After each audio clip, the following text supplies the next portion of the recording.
Far away in the deep and silent corners of the galaxy, there was a peaceful race called the Valari.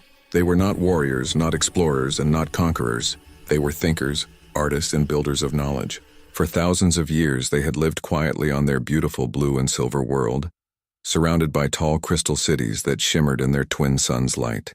They believed that war was a disease of the primitive, that peace and logic could solve anything. Their entire culture was built on calmness and balance. But peace does not protect anyone from nature's anger. One quiet night, when their moons rose together, the Valari's astronomers detected strange gravitational waves pulsing from the center of their system. At first, they thought it was a natural disturbance, perhaps a star shifting its orbit or a small black hole passing nearby.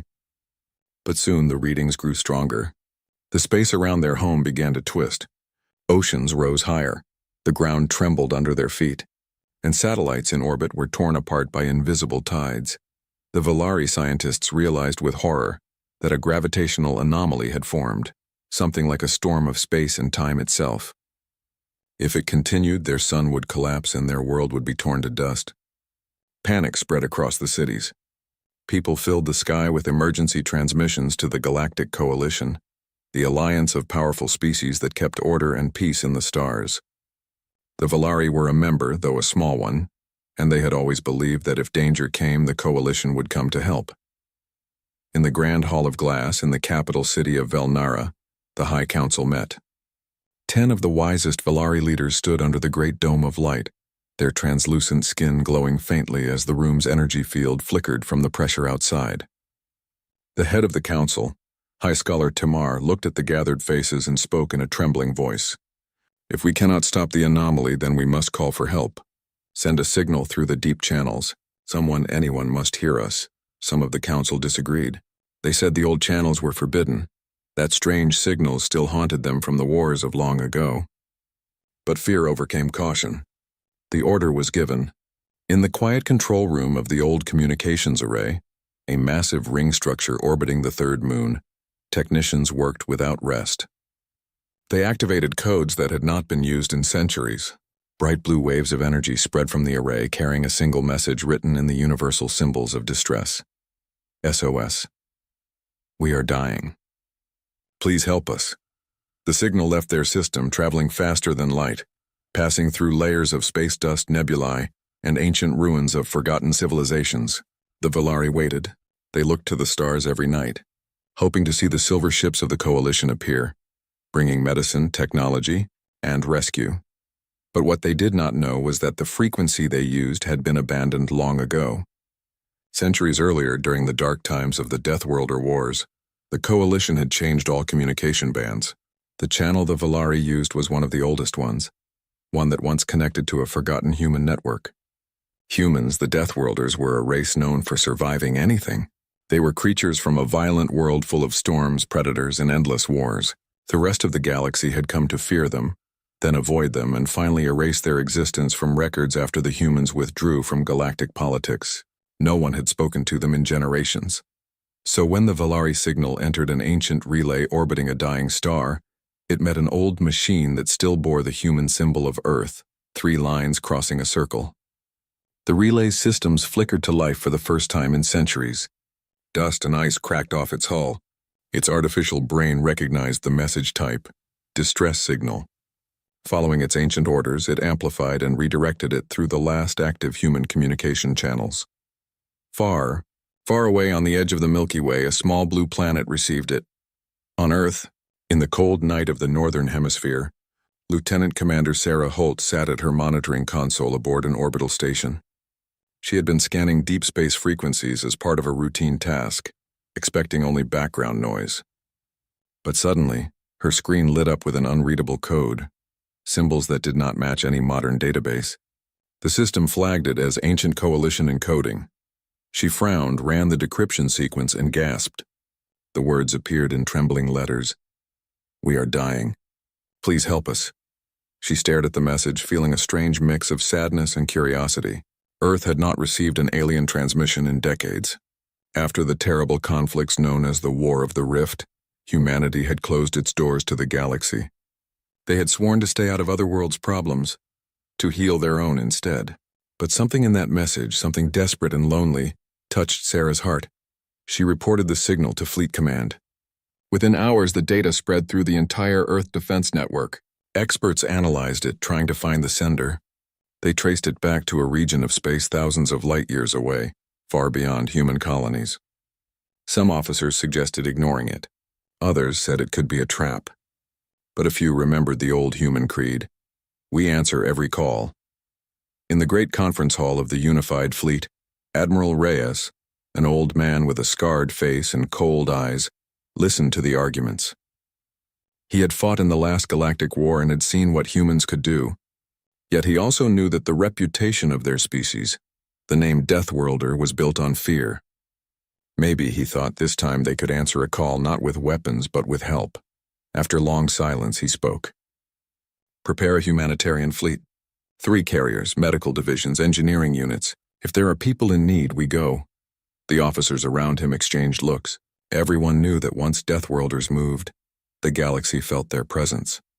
Their ships were massive, dark, built for survival in the worst conditions. Even when painted white for peace, they looked like beasts made of metal and fire. But orders were orders. As the Earth rose behind the station, the first fleet began to move. Engines glowed bright as stars. The name of the mission was simple: Operation Mercy. Meanwhile, the Valari continued to wait. Days turned into weeks. Their sky grew darker as the anomaly expanded. Whole islands sank beneath the rising seas. The people prayed to the stars, believing that someone, somewhere, must have heard them.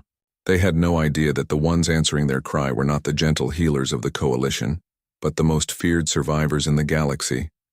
And yet, maybe fate wanted it that way. For when the humans received that message, something ancient in them awakened. It was not just duty or curiosity, it was something deeper. The memory of 1,000 years of struggle, of never giving up, of surviving every storm. They had been called Deathworlders once as an insult. But to them it meant they were strong enough to endure anything. And when someone, even a stranger light years away, cried for help, that instinct to protect, to act, came alive again.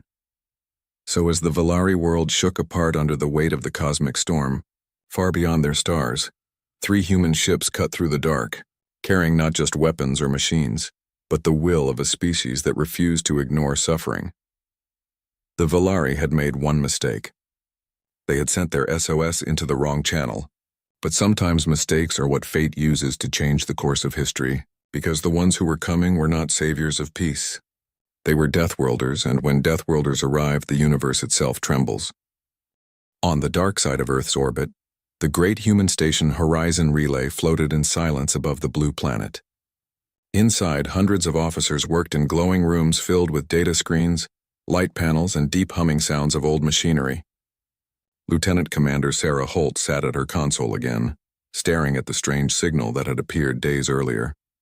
It was still repeating every 5 hours like a heartbeat echoing through space.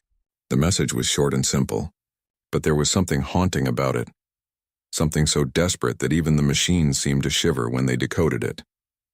Sarah had spent her whole career listening to the silence of space, waiting for something extraordinary, but no one expected a message from so far away.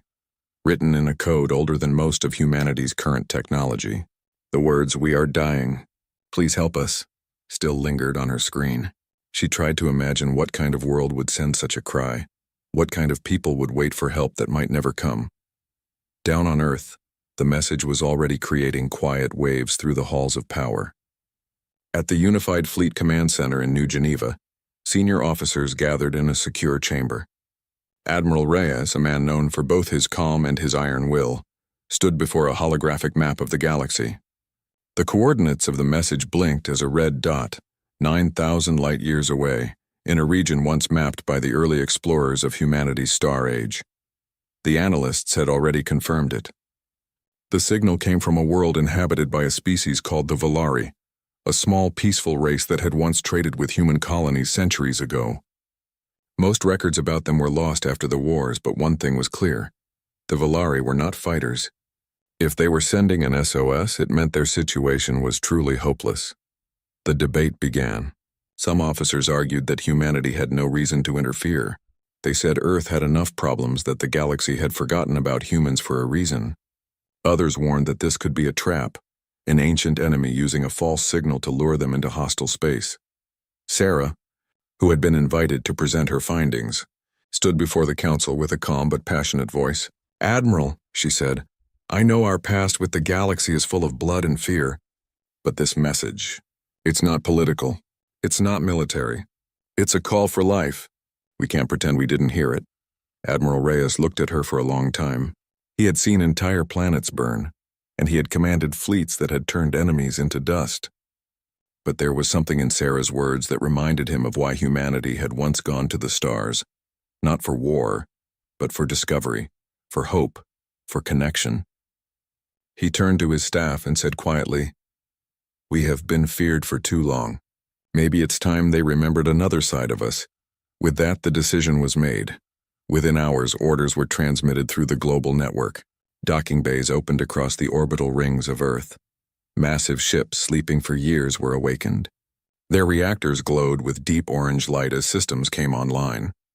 The names painted on their hulls were both terrifying and hopeful: Resolute, Vanguard, and Solace.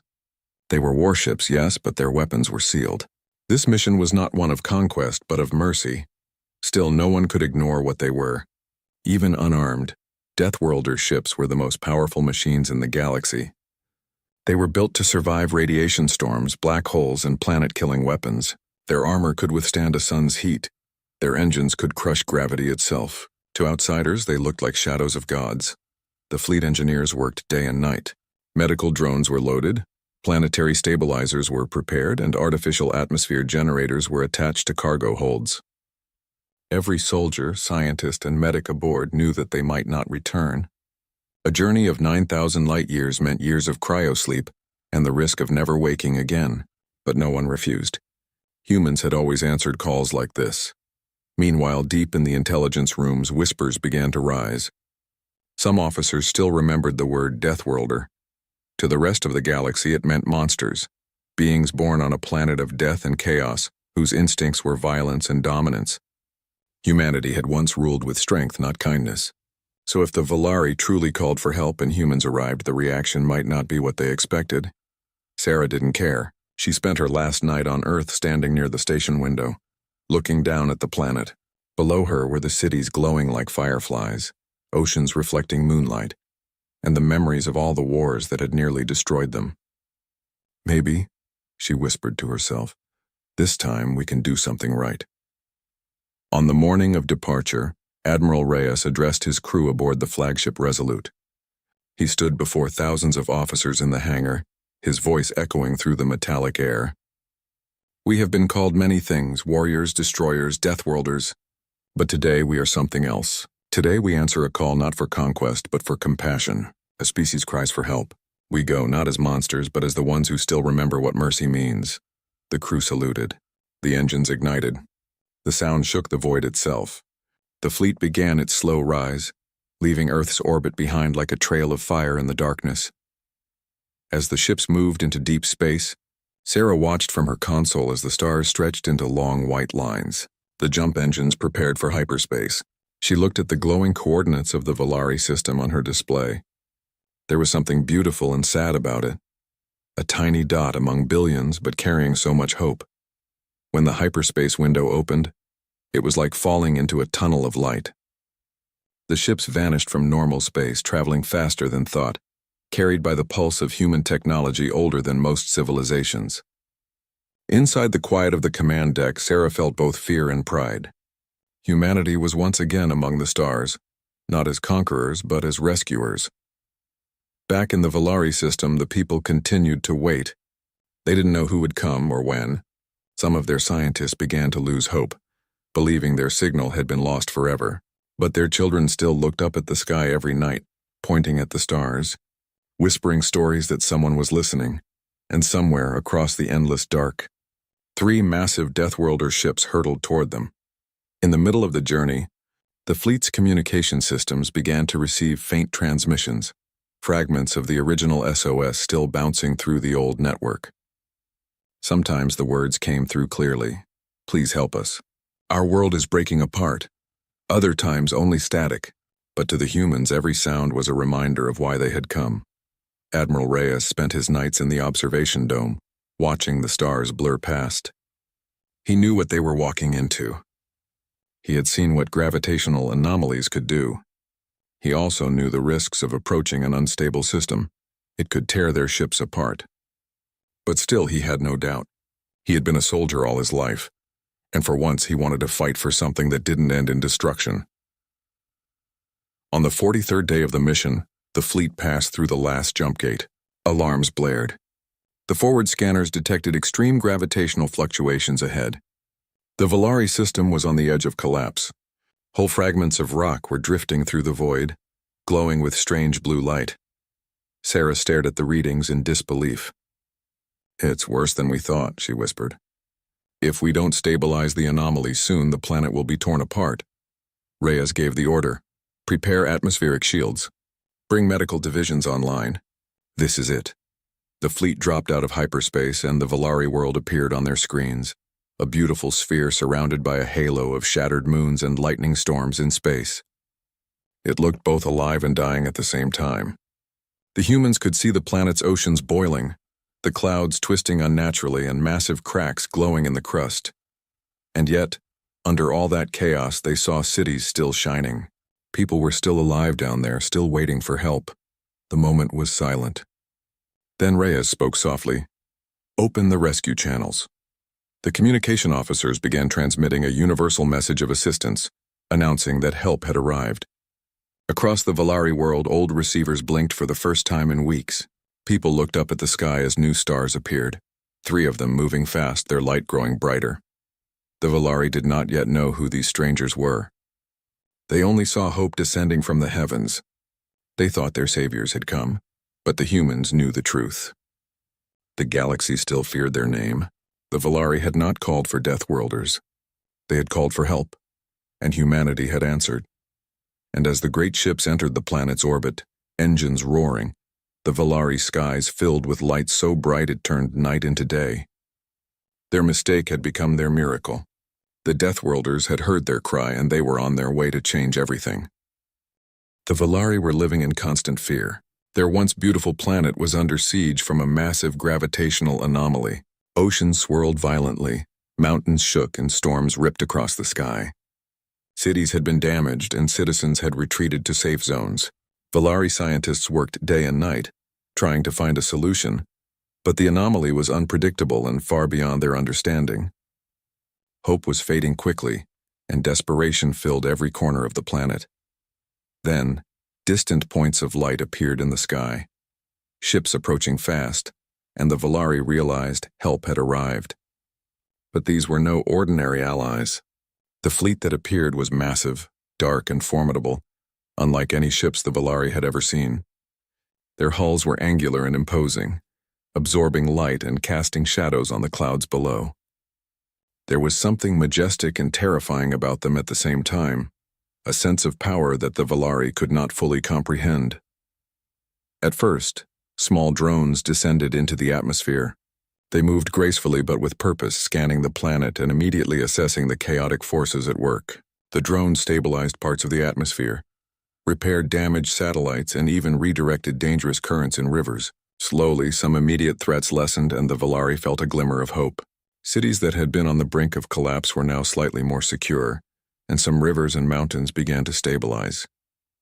The technology at work was beyond anything the Valari had ever imagined, and they watched in awe as the impossible seemed to happen before their eyes. High Scholar Tamar observed the fleet from the council tower, a mixture of awe and fear in his heart. The humans were not only responding, they were controlling chaos itself. They acted decisively and quickly, neutralizing threats that the Valari could barely even perceive. Massive debris from shattered moons was destroyed before it could reach the surface. Hurricanes and lightning storms were redirected or absorbed. Oceans calmed and tectonic shifts slowed.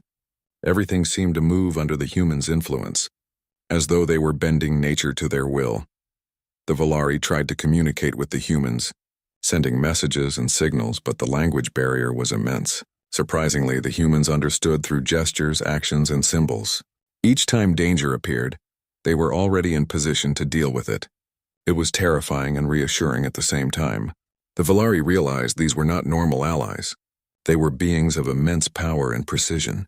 and their actions were saving the world in ways no one could have imagined. A delegation of Valari scientists and officials was eventually allowed aboard one of the human ships. Inside, they were overwhelmed by what they saw. The interior was a combination of efficiency and advanced technology, with holographic displays showing the planet's gravitational fields, debris trajectories, and storm patterns. Humans moved as if they were one organism, each action perfectly coordinated with the others. Engineers repaired drones mid-flight through holographic interfaces, medics attended to automated units, and massive stabilizers were prepared for deployment without delay. Everything was executed with precision, speed, and confidence that left the Valari speechless. It became clear that the humans were not merely reacting, they were anticipating. When a fragment of a destroyed moon threatened a city, the humans had already calculated its path and neutralized it before it arrived. When a storm formed, drones were dispatched in advance to stabilize the atmosphere. Even tectonic shifts in unstable mountain regions were counteracted before they could cause landslides. Each move was calculated, precise, and without hesitation. Tamar began to understand the terrifying reputation of the humans, the Deathworlders. They were known across the galaxy for surviving the deadliest worlds, for their extraordinary resilience, and for their ability to endure extreme conditions. The Valari had assumed such beings would be unpredictable and dangerous. Instead, they were acting as protectors, using their immense power to save life rather than destroy it. This paradox fascinated and terrified Tamar. The humans' approach to danger was unlike anything the Valari had ever seen. When tidal waves threatened coastal regions, ships deployed energy fields that redirected water safely. When mountains began to crack, drones stabilized the terrain instantly. Every intervention was calculated to prevent loss of life. The humans' intelligence, instinct, and skill combined to create results that the Valari could barely comprehend. One of the most tense moments occurred when a massive moon fragment broke off and headed straight for the Valari capital. Panic spread throughout the city and citizens fled in terror, but the humans acted without hesitation. A single ship deployed antimatter stabilizers with perfect timing, vaporizing the fragment while leaving the city untouched. The Valari watched in stunned silence. The power needed to perform such an action, combined with the courage to face danger head-on, was beyond anything they had ever imagined. Even after such displays of power, the humans did not slow down. They continued monitoring the planet, adjusting stabilizers and preparing for the next threat. Their discipline, coordination, and unwavering focus were extraordinary. They did not wait for permission or recognition. They acted because it was necessary. Every time a new crisis arose, the humans were ready to meet it. The Valari population was awed and fearful at the same time. Children pointed excitedly at energy beams stabilizing the skies, while elders whispered prayers of thanks and awe. Farmers saw their fields and rivers stabilized, allowing them to resume their work. Everywhere the humans acted, life was preserved, and yet the Valari could not forget that these were beings capable of immense destruction. Creatures the galaxy had long feared. Tamar and the Council began to realize the full significance of their SOS. They had expected conventional allies or diplomats, but what arrived were beings feared across the galaxy, the Deathworlders. And yet these beings were acting as protectors. The Valari saw that the humans' actions were driven not by politeness or kindness, but by instinct, intelligence, and a commitment to respond when others were in peril. The Valari delegation aboard the flagship observed the humans closely. Every decision was made with precision. When a city was at risk, stabilizers were deployed instantly. When a storm formed, drones were dispatched without hesitation. Even when faced with extreme danger, the humans never faltered. Their ability to anticipate and act was both terrifying and reassuring. Tamar realized that the humans' combination of raw power and purposeful action was rare, perhaps unique in the galaxy. A deeper lesson became clear to the Valari. Strength alone was not what saved the planet. It was the combination of strength, intelligence, and relentless focus. The humans did not act out of diplomacy or recognition. They acted because they were capable, and because inaction would have meant disaster. This model of survival was new to the Valari, and it reshaped how they understood the galaxy. When a massive storm threatened several cities in the north, the humans acted immediately. Ships deployed energy stabilizers, redirecting the storm and neutralizing lightning. Drones controlled rivers to prevent flooding. The Valari watched in amazement as the humans managed multiple crises simultaneously, with coordination and precision unmatched by any species in their history. Timar reflected on what he had learned. The humans were not conventional allies. They were survivors honed by centuries of harsh conditions. They faced danger without hesitation, calculated and acted with precision, and protected when necessary. Their actions were terrifying to witness, but they saved the Valari world in ways that no one else could. The Valari population gradually began to accept this new reality. The humans' overwhelming power was also life-saving. Their efficiency, once feared as a threat, was now a source of hope. The galaxy's perception of Deathworlders as merciless monsters was only partially correct. These beings could destroy, yes, but they could also save when they chose. The Valari realized that fate had delivered the right species to answer their call. As the anomaly continued to pulse and shift, the humans remained vigilant. Ships moved into dangerous zones.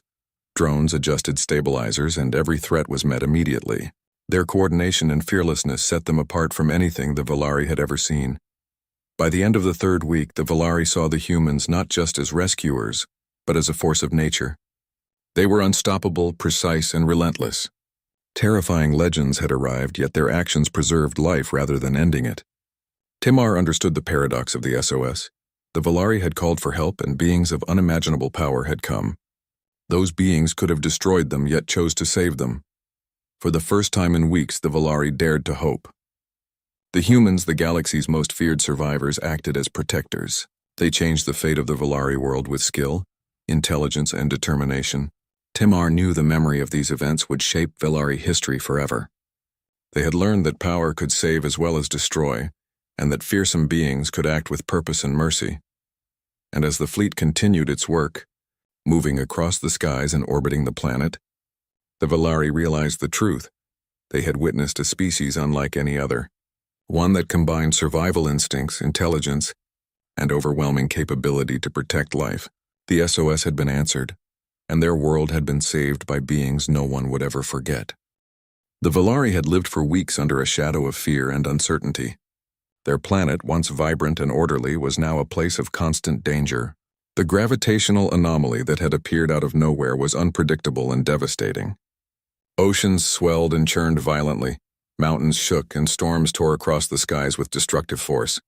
Cities had been damaged, farmlands destroyed, and citizens had retreated to safe zones, hoping to survive the chaos. Valari scientists worked day and night to understand and counter the anomaly, but every measure seemed insufficient.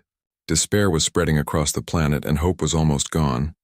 Then distant lights appeared in the skies, the arrival of a fleet that no one could have expected. The Valari gazed upward in disbelief. These were not the peaceful, orderly ships of the Galactic Coalition they had hoped for. They were enormous, dark, and imposing. Their hulls absorbed light, casting shadows across the clouds. They moved with authority and precision, radiating power. There was something terrifying yet awe-inspiring about them, a sense that these were beings beyond normal comprehension. Small drones descended first. They floated through the atmosphere silently but with purpose, scanning the planet and assessing every chaotic force.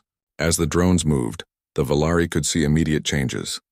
Broken satellites were repaired, rivers began flowing more steadily, and parts of the atmosphere that had been destabilized were slowly normalized. The citizens of the cities below watched in amazement as destruction was repaired almost instantly. Slowly, hope returned in small measures. The humans were not just responding, they were controlling chaos itself. High Scholar Tamar observed the actions of the fleet from the council tower, a mix of fear and fascination in his heart. The humans were acting with unmatched precision. Massive debris from shattered moons was neutralized before it could hit the surface. Hurricanes and lightning storms were redirected. Oceans that had been boiling under gravitational stress calmed. Tectonic shifts that had threatened mountain cities slowed. Everything seemed to obey the humans' control. Tamar realized that these were not ordinary allies. They were beings capable of shaping the very forces of nature. The Valari tried to communicate with the humans, sending signals and messages, but the language barrier was immense. Surprisingly, the humans responded in ways that were understood universally, through actions. Every time danger arose, humans were already in position to deal with it. Their speed, foresight, and decisiveness were terrifying yet reassuring. Tamar and his council realized these beings were not just powerful. They were highly intelligent, instinctive, and unafraid to face danger directly. Eventually, a delegation of Valari scientists and officials was invited aboard a human ship. Inside, they were overwhelmed. The flagship was a marvel of coordinated technology. Holographic displays showed the planet's gravitational fields, energy flows, and debris trajectories. Humans moved like a single organism. Engineers repaired drones mid-flight. Medics tended to automated units, and massive stabilizers were prepared for deployment instantly. Every movement was precise, deliberate, and effective, leaving the Valari astonished. The humans were not simply reacting, they were anticipating.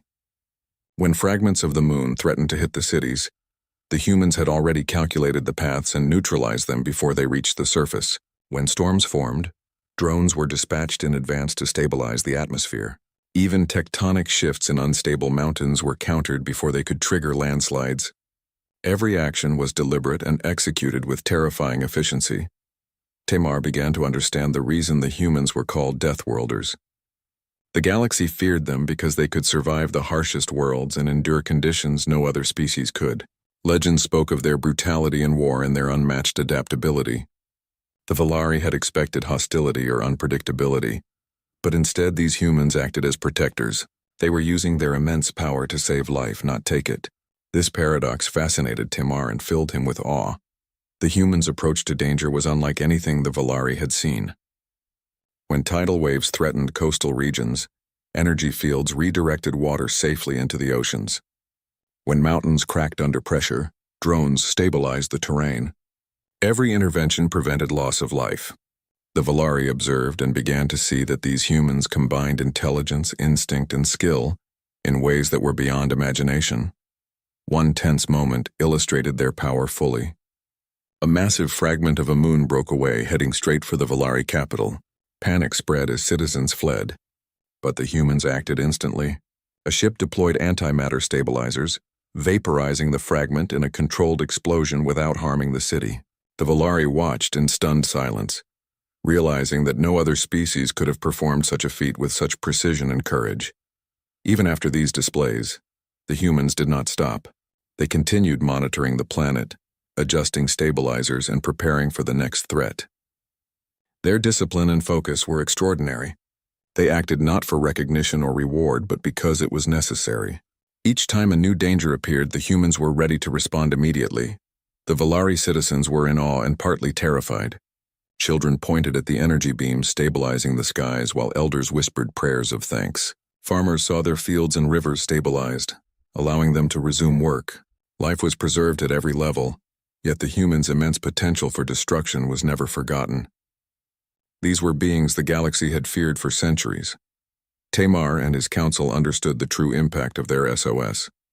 They had expected diplomats or conventional allies, but instead they had summoned the Deathworlders.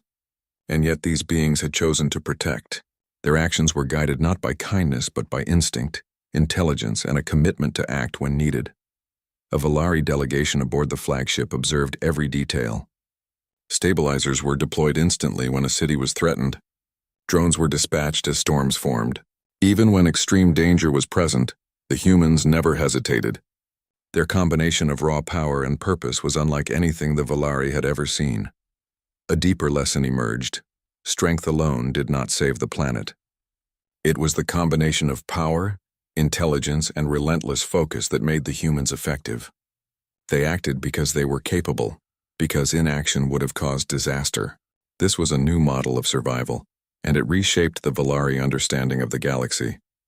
When a massive storm threatened multiple cities, humans acted immediately. Ships deployed energy stabilizers to redirect it, and drones managed rivers to prevent flooding. The Valari watched as multiple crises were handled simultaneously with unmatched coordination.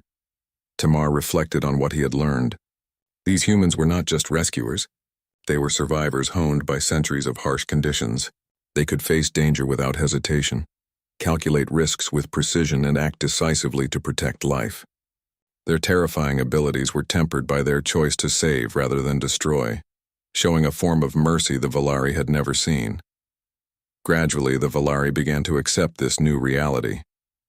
The humans' overwhelming power was also life-saving. The galaxy had feared the Deathworlders as monsters, yet here they were, using that power to preserve life. The Valari realized that the universe had delivered the right species to answer their desperate SOS. As the anomaly pulsed and shifted, the humans remained vigilant. Ships moved into dangerous zones, drones adjusted stabilizers, and each threat was neutralized immediately. Their coordination and fearlessness set them apart from anything the Valari had ever known. By the end of the 4th week, the Valari saw the humans not just as rescuers, but as a force of nature. They were unstoppable, precise, and relentless. Legends had spoken of monsters, yet these beings preserved life. Tamar understood the paradox. The SOS had summoned beings of unimaginable power, and those beings could have destroyed them, but chose instead to save them. For the first time, the Valari dared to hope. The humans, the galaxy's most feared survivors, acted as protectors. Their skill, intelligence, and determination had changed the fate of the Valari world. Tamar knew the memory of these events would be etched in Valari history forever. They had learned that power could save as well as destroy, and that fearsome beings could act with purpose and mercy. And as the fleet continued its work, moving through the skies and orbiting the planet, the Valari realized the truth. They had witnessed a species unlike any other. These humans combined survival instincts, intelligence, and overwhelming capability to protect life. The SOS had been answered, and their world had been saved by beings no one would ever forget. The Valari had survived the worst of the anomaly, thanks to the human fleet that had arrived seemingly out of nowhere. Weeks of fear, chaos, and uncertainty had gradually given way to a cautious sense of safety. The humans, the so-called Deathworlders, had displayed abilities beyond imagination. They had stabilized oceans, redirected storms, neutralized debris, and even countered tectonic shifts. Every action they took was precise, calculated, and purposeful. The Valari were no longer merely witnessing a rescue. They were witnessing mastery over chaos itself. High Scholar Tamar observed the fleet from the capital, reflecting on how far the humans had gone to protect his people. The humans moved like a single organism. Each ship, drone, and unit worked in perfect coordination. They acted with foresight, anticipating every threat before it fully materialized. It was a level of organization and intelligence that Tamar had never seen before. And yet, there was something almost natural about their actions. They were not panicked, they did not hesitate, and they were not swayed by fear. Their focus was absolute, their purpose clear: protect the Valari world at all costs. The anomaly, while still dangerous, had begun to diminish in intensity, thanks to the humans' interventions. Massive fragments of moons that had threatened to crash into cities were either destroyed or redirected. Hurricanes that had raged across the coast were absorbed into energy stabilizers. Tidal waves and floods were prevented before they could form. Even areas of the planet that had been rendered uninhabitable by heat or tremors were slowly becoming safe again. The Valari began to understand that survival was now within reach, but only because of the humans' unmatched skill and dedication. Tamar and his council began to communicate more with the human fleet, using a combination of gestures, symbols, and simplified signals. It became clear that the humans operated on logic and instinct, prioritizing the survival of life above all else. They did not ask for gratitude, recognition, or authority. They acted as if it were natural to protect those in danger, a reflection of their adaptation to the deadliest worlds in the galaxy. The Valari were fascinated. These were beings whose very existence had been forged in conditions far harsher than their own, yet they had chosen mercy over destruction. On the ground, citizens cautiously returned to their daily lives. Farmers replanted their fields, assisted by drones that monitored water flow and soil stability. Children played beneath protective energy shields pointing to the massive ships above. Elders whispered prayers, uncertain whether they were thanking the humans, the stars, or fate itself. Everywhere the humans intervened, life was preserved, and yet there was always a reminder of their immense power. The Valari could not forget that these beings had the capacity to destroy entire cities, and the fact that they had chosen to save them was extraordinary. The Valari scientists had been studying human technology closely. They observed how drones could manipulate gravity, how ships could deploy antimatter stabilizers with pinpoint accuracy, and how energy fields could protect entire cities. They realized that no Valari technology, no matter how advanced, could replicate the humans' efficiency. Every system was designed for adaptability and resilience, reflecting centuries of evolution on worlds that could kill an ordinary being in minutes. The humans' abilities were not just technological, they were deeply instinctive. One of the most dramatic moments came when a massive storm system formed across the northern hemisphere, threatening multiple cities simultaneously. The humans acted without hesitation. Ships deployed energy stabilizers to redirect the storm, drones managed river currents to prevent flooding, and floating units stabilized the atmosphere above the cities. The Valari watched in awe. The humans had dealt with multiple simultaneous threats effortlessly. Their coordination, foresight, and fearlessness were unlike anything the Valari had ever experienced. Tamar began to reflect on the paradox of the Deathworlders. The galaxy had feared them for centuries because of their power, adaptability, and capacity for destruction. The Valari themselves had expected monsters when they sent their SOS. Instead, they had received beings who could have destroyed them with ease, yet had chosen to protect. The Valari realized that power, when combined with purpose and intelligence, could be a force for salvation as well as destruction. Over the following days, the Valari began to trust the humans. They observed how the fleet maintained constant vigilance, anticipating and neutralizing threats before they became dangerous. The humans did not tire, they did not falter, and they did not make mistakes. Every action was measured, every intervention precise. The Valari understood that their survival was no accident. It was the result of relentless skill, discipline, and determination. The Valari also began to see a lesson in the humans' methods. True strength was not measured by force alone. It was measured by the ability to act decisively, intelligently, and with purpose. The humans embodied this lesson perfectly. Their strength was terrifying, yes, but it was combined with foresight and mercy. They did not act out of fear, obligation, or politics. They acted because it was necessary, because inaction would have resulted in catastrophe. As weeks passed, the anomaly began to wane. The human fleet had stabilized the planet to the point where daily life could resume in some regions. Cities that had been in ruins were now functional, protected by energy fields and monitoring drones. Rivers flowed safely, and forests that had been burned or flooded were beginning to recover.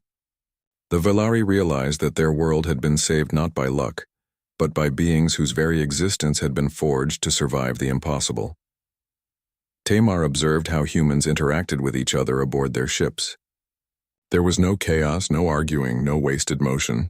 Every human acted as part of a greater whole, each one contributing to the mission. Their unity, discipline, and efficiency were awe-inspiring. The Valari delegation understood that this was not just advanced technology, it was an advanced mindset. The humans' ability to adapt, coordinate, and act decisively was as much a part of them as their ships and drones. The most awe-inspiring moment came when a massive moon fragment threatened a critical city once again.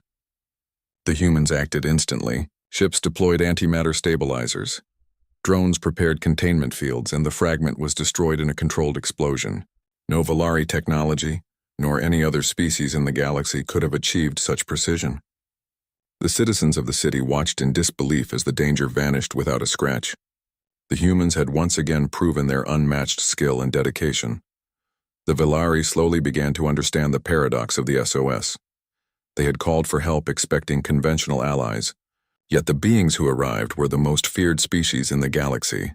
These were Deathworlders, survivors of the deadliest planets capable of destruction beyond comprehension. And yet they had chosen to save life rather than take it. Tamar realized that survival and power were not enough. It was purpose and decisiveness that made the difference. The humans had both in abundance. As the human fleet continued their work, the Valari world stabilized further.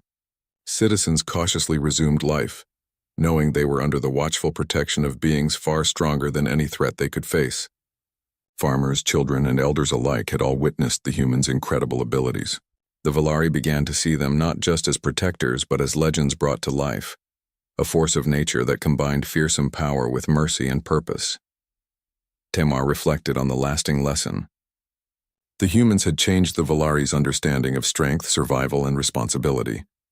True power was not in domination or destruction, but in the ability to face danger with intelligence, foresight, and mercy. The Valari had learned that the galaxy's most feared species could act as saviors, and that hope could come from the most unexpected places. By the end of the 5th week, the anomaly had been largely contained. The human fleet, ever vigilant, remained in orbit, ready to respond if another threat arose. The Valari had survived what they once thought was inevitable destruction. They had witnessed beings of legendary strength and terrifying skill act with care, precision, and mercy. Their world was saved not by luck but by beings whose purpose, courage, and intelligence were unmatched in the galaxy. The Valari knew they would never forget this. The humans had arrived when all hope seemed lost, faced unimaginable dangers without hesitation, and preserved life with a combination of power and mercy no other species could match. The SOS had been answered, and the Valari world had been saved by the most feared and legendary survivors in the galaxy. The paradox remained. The beings they had feared above all else had become their saviors, and in that act, the Valari had glimpsed the extraordinary potential of courage, purpose, and strength combined.